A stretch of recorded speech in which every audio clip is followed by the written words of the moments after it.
दोस्तों नमस्कार। 13 जनवरी को इस देश के सामने यूनिवर्सिटी ग्रांट कमीशन का प्रमोशन ऑफ इक्विटी रेगुलेशन 2026 सामने आया था। सरकार ने इसे जारी किया और 15 दिनों के भीतर ही सुप्रीम कोर्ट में जब यह मामला पहुंचा तो आज सुप्रीम कोर्ट ने इस पर रोक लगा दी।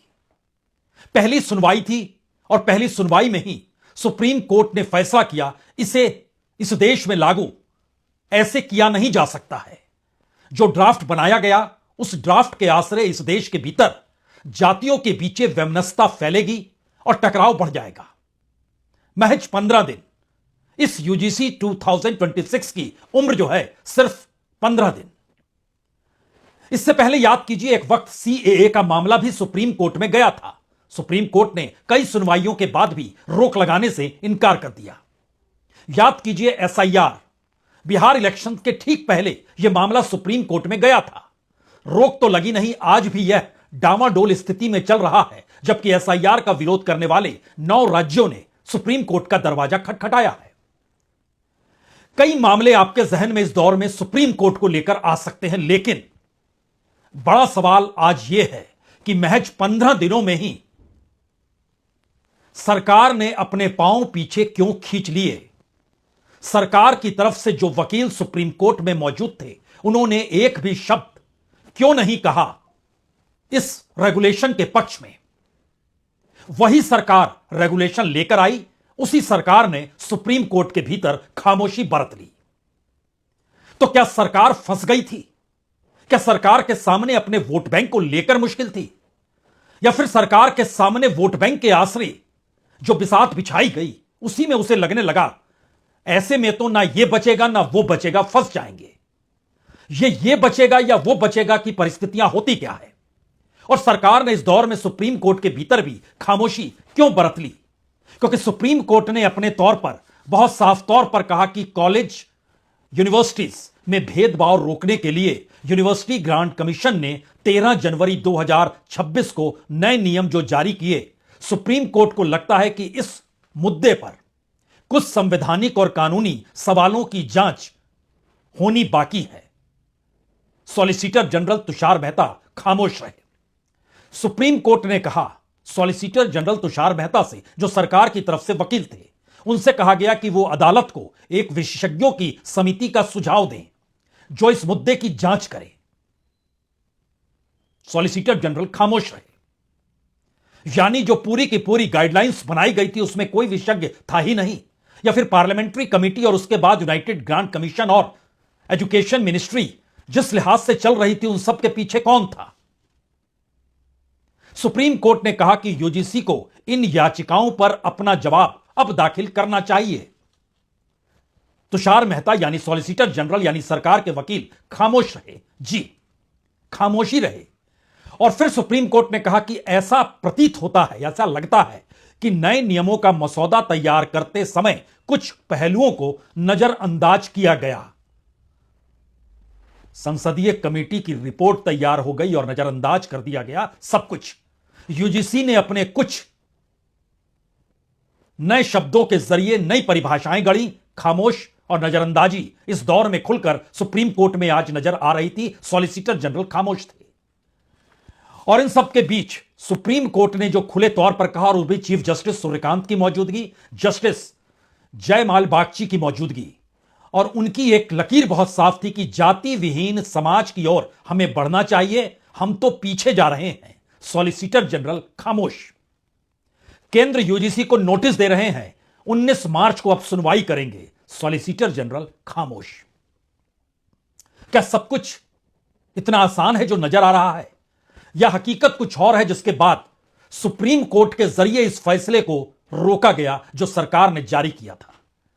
बहुत सारे लोगों के जहन में बहुत सारे सवाल हो सकते हैं कि 13 जनवरी को जो रेगुलेशन सरकार खुद लेकर आई, 15 दिनों के बाद यानी आज 29 जनवरी को सरकार की तरफ से कोई कुछ कह क्यों नहीं रहा था, और जो याचिकाएं पहुंची उस पर एक पहली सुनवाई में ही यह कैसे मोहर लग गई। हम सुप्रीम कोर्ट के भीतर की परिस्थितियां बतलाएं, लेकिन उससे पहले इस देश की एक परिस्थिति को समझ लीजिए। इस देश के भीतर जो एजुकेशन का क्षेत्र है, जो छात्रों का क्षेत्र है, और इस देश के भीतर सामाजिक आर्थिक परिस्थितियां जिस तर्ज पर मौजूदा मोदी सरकार के दौर में बतौर गवर्नेंस चल रही है, उसमें सरकार इस बात से घबराती है, कतराती है कि कहीं कोई ट्रिगर का काम ना कर जाए और इस देश के भीतर सत्ता के खिलाफ कोई आंदोलन खड़ा ना हो जाए। इसीलिए यह सवाल बड़ा था, क्योंकि सबको पता है इस देश के भीतर रोजगार है नहीं।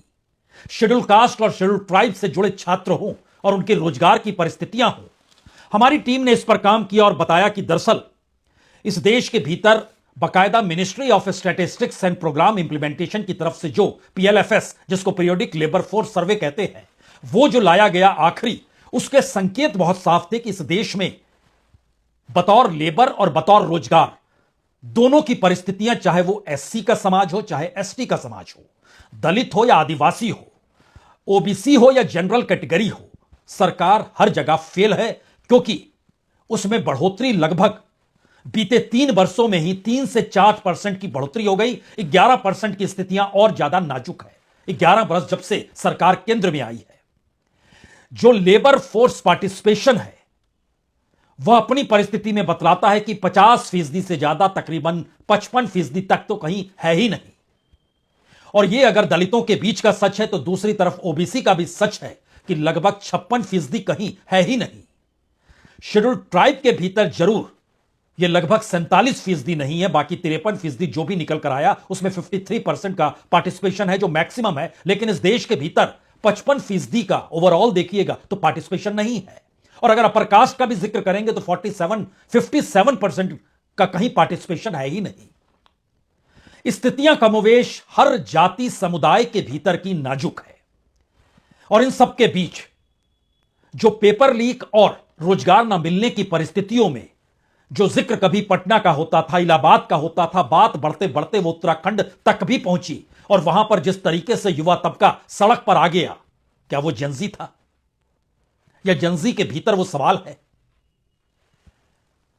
जो सोनम वांगचुक को लेकर लद्दाख के भीतर जो युवा तबका निकल कर आया, क्या वो जेंजी है? क्या उस तरीके से देखा जा सकता है कि सरकार अपने तौर पर गृह मंत्रालय के जरिए जब यह रिपोर्ट तैयार करवा रही थी कि दरअसल देखिए इस देश के भीतर जो राहुल गांधी विपक्ष के नेता के तौर पर हाथ खड़े कर चुके हैं एसआईआर के बाद, कि उनसे अब यह राजनीति साधनी मुश्किल होगी, चुनाव लड़ना मुश्किल होगा, इस देश का जेंजी समझ ले, युवा समझ ले। और उन्होंने पब्लिकली खुले तौर पर सोशल मीडिया के जरिए, रैलियों के जरिए यह ऐलान कर दिया कि दरअसल इस देश के जेंजी को अब समझना होगा।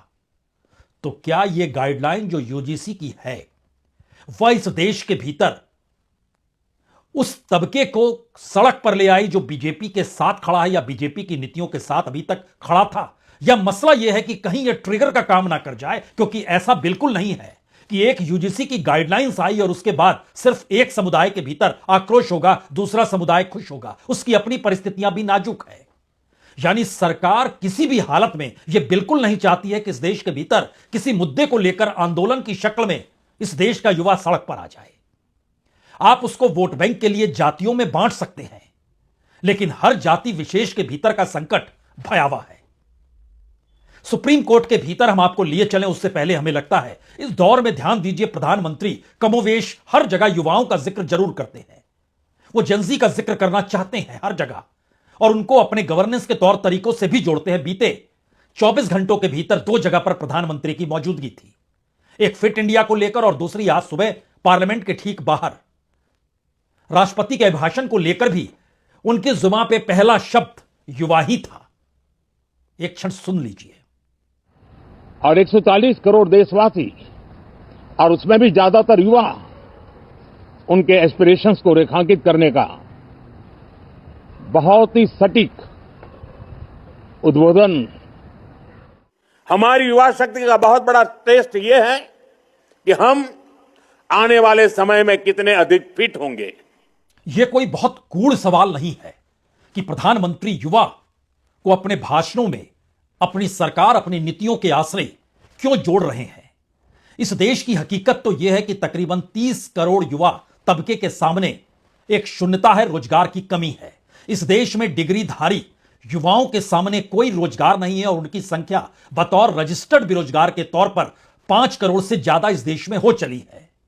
इन परिस्थितियों के बीच अंतर्राष्ट्रीय तौर पर जो तकनीकी या आर्टिफिशियल इंटेलिजेंस के जरिए जो अब काम हो रहा है, भारत उसमें कहीं टिकता नहीं है।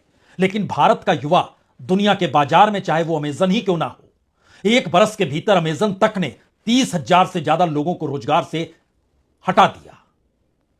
बीते 1 महीने में 12,000 युवाओं को हटाया गया और टेक्नोलॉजी के क्षेत्र में तकरीबन बेरोजगारी की परिस्थितियां इस दौर में तकरीबन 3 महीने के भीतर 1 लाख से ज्यादा रोजगार कम हो गए हैं। यह परिस्थितियां बतलाती है कि युवा इस देश में एक ट्रिगर का काम करता है, और अगर वो ट्रिगर चल जाए तो सरकार की नींव हिल जाएगी। यह मैसेज तो सरकार के सामने आ चुका है।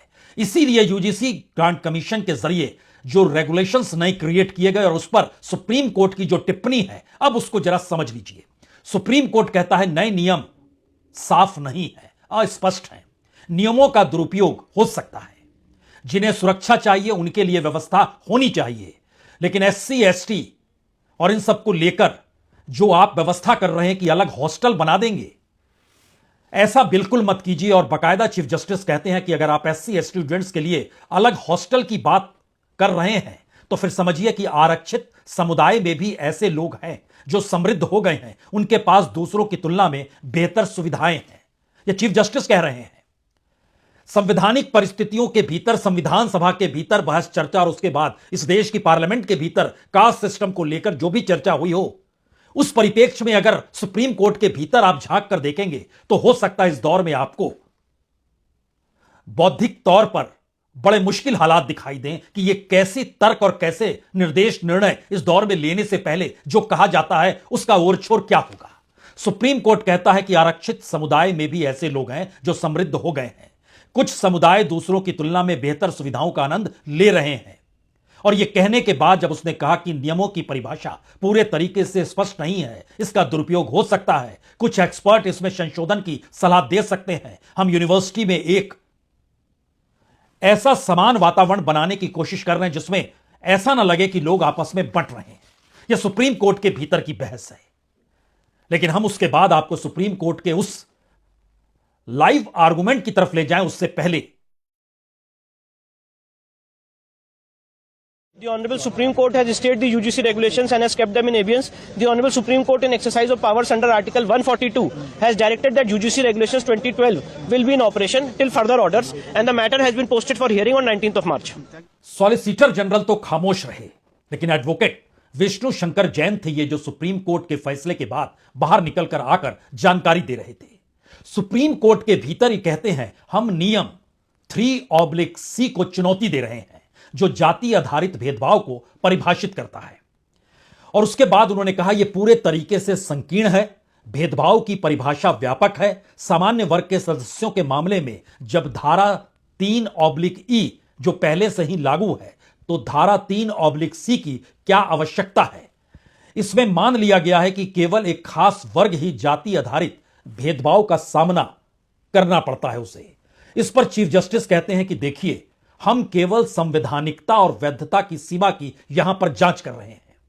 उसके बाद चीफ जस्टिस कहते हैं कि मान लीजिए दक्षिण भारत या उत्तर भारत का कोई छात्र उत्तर भारत में एडमिशन लेता है, या उत्तर पूर्व का, दक्षिण या उत्तर पूर्व का कोई छात्र अगर उत्तर भारत में एडमिशन लेता है, ऐसे छात्र के खिलाफ कुछ व्यंग्यात्मक अपमानजनक टिप्पणियां की जाती है, यहां तक कि टिप्पणी करने वालों की पहचान भी अज्ञात है। क्या यह प्रावधान इस मुद्दे का समाधान करेगा?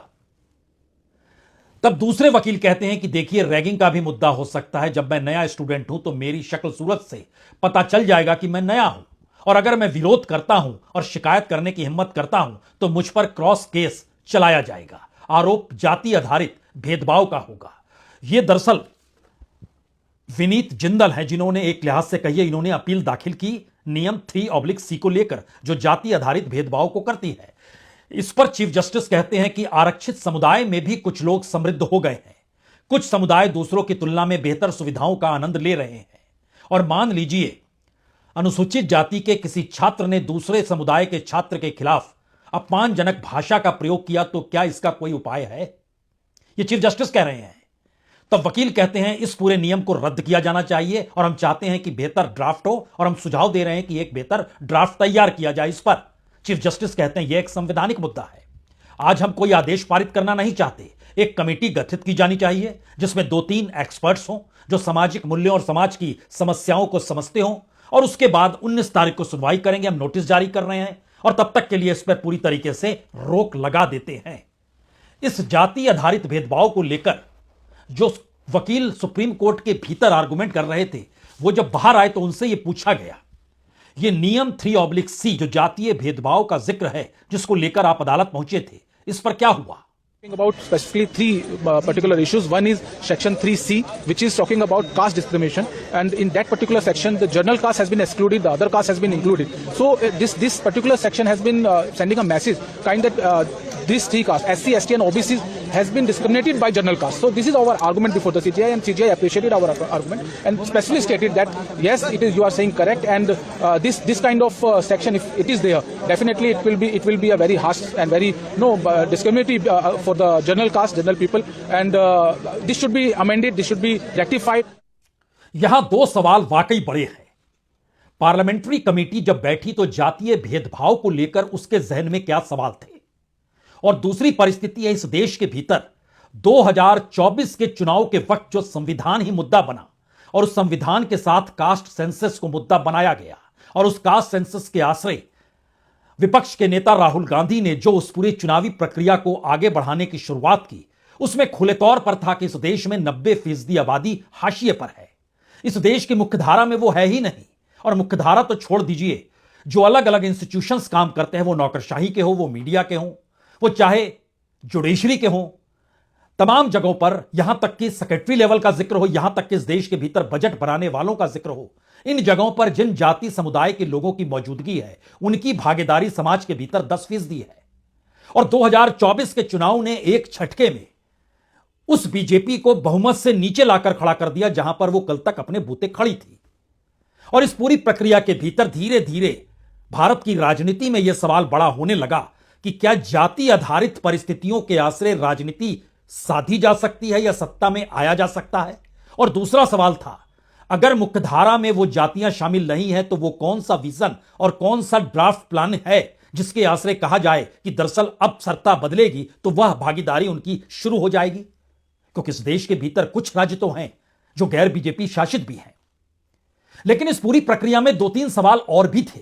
रिजर्वेशन को लेकर बहुत सारे सवाल इस देश के उस अल्पसंख्यक समुदाय के भीतर भी है जो हिंदू या मुसलमान नहीं है, वो ईसाई है, वो किसी दूसरी जाति से जुड़ा है, वो सिख है। उनके भीतर भी कुछ सवाल हैं अपनी जातियों को लेकर, अपने समुदाय विशेष को लेकर।